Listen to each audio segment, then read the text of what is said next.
अस्सलाम वालेकुम। कैसे हैं आप सब? मैं उम्मीद करती हूँ कि सब खैरियत से होंगे और मेरी दुआ भी है कि आप लोग जहाँ रहें खैरियत से रहें। आज अल्हम्दुलिल्लाह हमारा पहला रोज़ा है और बस हम सुबह सवेरे ही जा रहे थे एक दुआ के लिए चारसद्दा के एक बहुत ही दूर दराज गाँव में। एक तो पहला रोज़ा था और हम सुबह सवेरे ही निकल गए थे घर से और एक सफ़र भी बहुत लंबा था।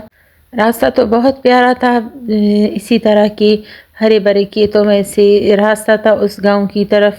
कहीं कहीं गांव वाले छोटे बाज़ार भी आ जाते थे और फिर हम वहां पर पहुंचे। ये बहुत ज़्यादा दूर था, चारसद्दा की का इलाका है लेकिन काफ़ी दूर है। दरअसल हमारे रिश्तेदारों में किसी की फौतगी हो गई थी तो हमें वहाँ पर दुआ के लिए जाना था, इसलिए जाना भी बहुत ज़रूरी था। वो लोग पेशावर में रहते हैं लेकिन फिर फौतगी उनकी गांव में थी, दुआ के लिए वो लोग वहाँ थे। तो बस हम उनसे दुआ करने के लिए उनके गांव गए और हम पहली दफ़ा गए थे इसलिए हमें रास्ता भी ज़्यादा मालूम नहीं था। वापसी पर घर आकर मेरी तबीयत बहुत ज़्यादा ख़राब हो गई थी और बच्चों ने घर की डेकोरेशन भी की रमज़ान की थीम की और कुकिंग वगैरह भी सब की अफ्तारी के लिए। ये सब डेकोरेशन मेरी बड़ी बेटी ने की है। अफ्तारी से पहले रमज़ान की डेकोरेशन और बहुत अच्छी अच्छी और प्यारी प्यारी चीज़ें उसने सजाई थी। और ये गार्लैंड सा जो रमज़ान करीम लिखा हुआ है ये भी उसने ख़ुद ही बनाया है, पेपर्स कार्ड्स वगैरह से काट कर। और ये रमज़ान डेकोरेशन के लैम्प्स वगैरह हमने सदर बाज़ार से ख़रीदे थे। और ये ब्लैक कलर का जो लैंप है ये प्लास्टिक का बना हुआ है लेकिन इतना प्यारा है और इसकी कैंडल्स भी इसमें बहुत अच्छी लगी हुई है। लाइट्स है दरअसल ये, और इसमें बैटरी लगती है, बैटरी ऑपरेटेड लाइट्स हैं इसमें 3। इस गोल्डन वाले में भी एक बैटरी वाला लाइट है लेकिन वो बहुत स्लो सा जलता है, लाइट उसकी बहुत कम है। वैसे वो भी बहुत प्यारा है लेकिन लाइट उसका थोड़ा ख़राब है इसलिए मैं इसका लाइट चेंज करूँगी। और इस ब्लैक वाले की मैं 3 कैंडल्स हैं तो और वो बहुत ज़्यादा लाइट देता है, बहुत अच्छी तरह से जलता है और बहुत प्यारा लगता है।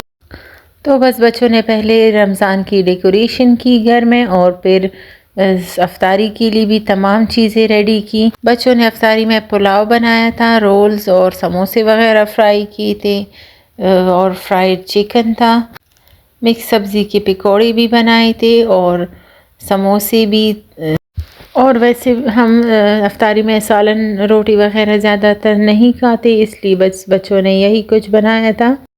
और मेरा पहला रोज़ा थोड़ा सा सख्त गुज़रा लेकिन बस अल्हम्दुलिल्लाह गुज़र गया। और अफ्तारी करने के बाद फ़ौरन बाद ही मैंने चाय पी। बच्चों ने चाय बनाई मेरे लिए तो बस चाय पीकर और एक पेन किलर टैबलेट लेकर मैंने फिर मगरिब की नमाज़ पढ़ी और फिर थोड़ी देर के लिए आराम किया। और उसके बाद बस लेट मेरे सर का दर्द ठीक हो गया और तबीयत मेरी ठीक हो गई तो बस फिर बाकी कामों के लिए उठ गई।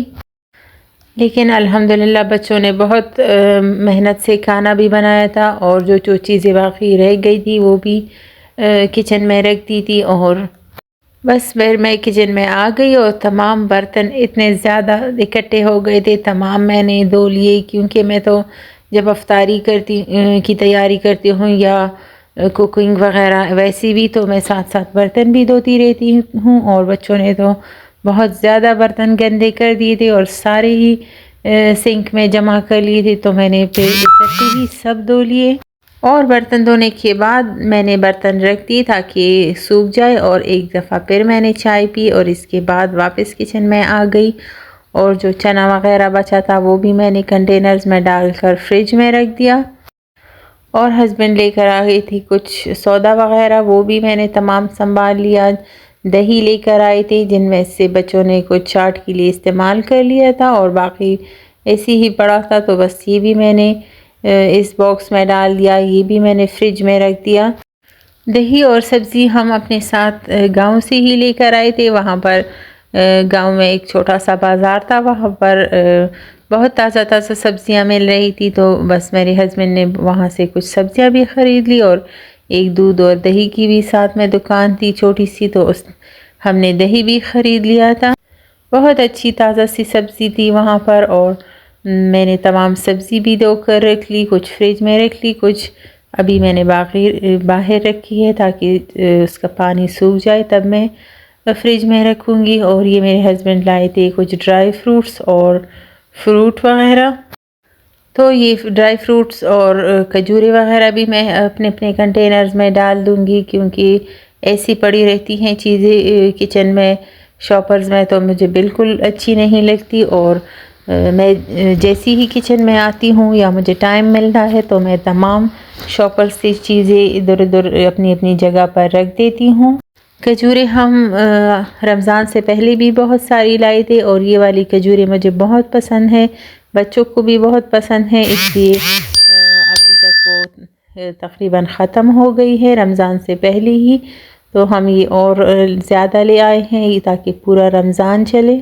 ये हम पेशावर की हर्ष नगरी से लाए हैं, जहाँ पर ड्राई फ्रूट्स की बहुत अच्छी बड़ी बड़ी दुकानें हैं, और ये बिल्कुल उसी तरह की खजूरें हैं जैसे मदीना में मिलती हैं, वो मबरूम खजूर उसी की तरह की है बिल्कुल, और बहुत अच्छा टेस्ट है इसका, और बहुत ज़्यादा साफ़ सुथरी भी ये होती हैं।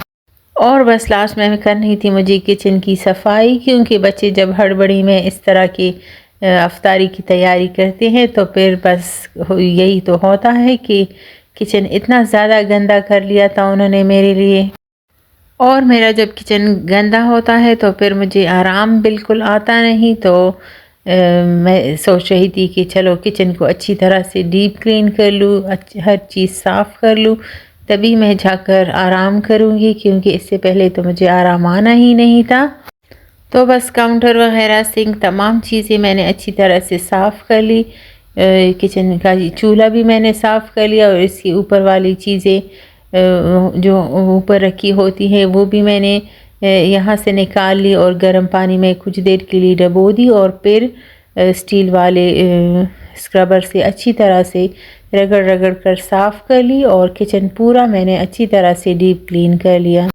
So that's all for today's video. I hope आपको हमारे पहले रोज़े की ये रूटीन अच्छी लगी होगी। अगर अच्छी लगी है तो प्लीज़ लाइक और शेयर करें। मैं आपके साथ और भी रमज़ान की रेसिपीज़ और वीडियोस शेयर करती रहूँगी। So stay tuned to my channel. फिर मिलती हूँ आपसे किसी और नई वीडियो में, तब तक के लिए अल्लाह हाफिज़।